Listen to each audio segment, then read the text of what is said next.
Hi, I'm here in Bangalore conducting a memory session, and a few days back one of my students called me that, sir, it has been more than 6 months. I had been thinking, planning, designing, visualizing that I should develop a nice beautiful memory method. I should remember this book, but I'm not able to do.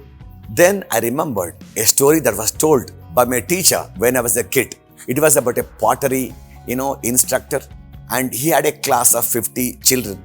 He divided the class into two groups, 25 and 25.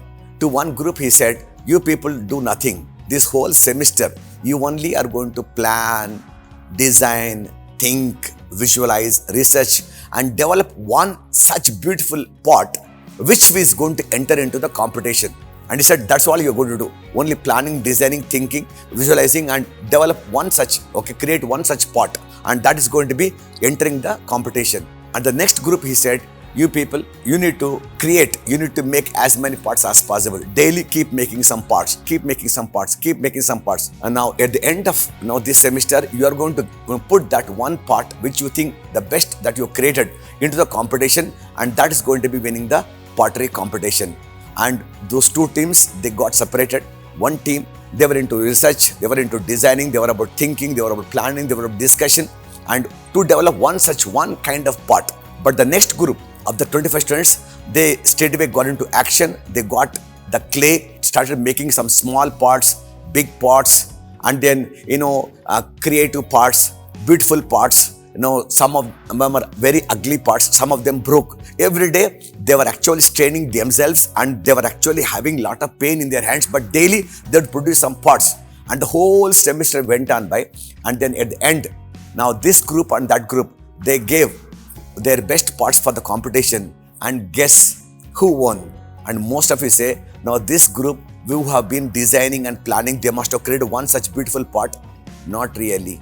This group who are into actually making that pot, daily they were into making some parts, think that this is not okay, shall we improve that? And every day they've been making so many parts, and day by day, by making, they went on to make one of the best pot. And this group now actually won the pottery competition.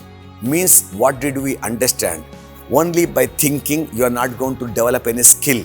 Skill is all about getting into action. Like you want to be a swimmer, you need to get into the pool. You want to be a driver, you have to get into the driving seat. You want to bat, you have to get onto the ground.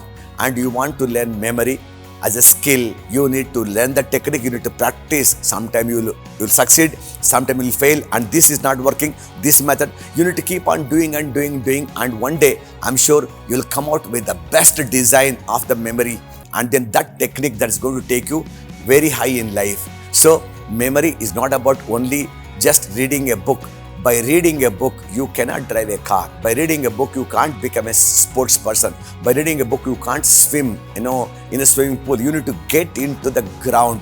So similarly, memory is all about skill. So those of you who have been attending this kind of memory workshop and you have been thinking that I've been only planning, I'm not able to do, that point is, now you should be like that, group B, the second group, who got into the field, who touched the clay, who have been making daily some or other parts, and then they've been trying to develop it up, and then what happened? And one day they become experts in making that one part which won the competition. Like that, you too can have one of the most beautiful memory technique. So that is the secret. So this is Jayasimha signing off from Bangalore. Thank you so much. Love you all. Bye bye.